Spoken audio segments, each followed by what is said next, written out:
So, a lot of my clients, men and women, come to me complaining that they are not able to command respect, they're not able to create an impact because their voice is not very powerful. Their voice does not have that depth and gravity.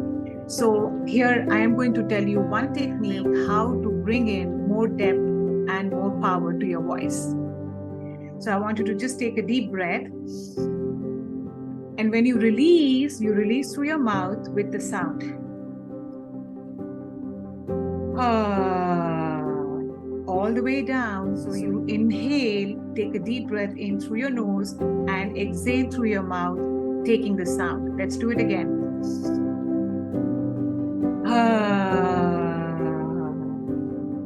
Now, when you do that and then you speak, the voice actually comes from much below. Okay, and when you do that, the voice is much more powerful, much more confident, and it has a certain depth to it. So I want you to practice this, but I want you to make sure that you're not doing it in the meeting room.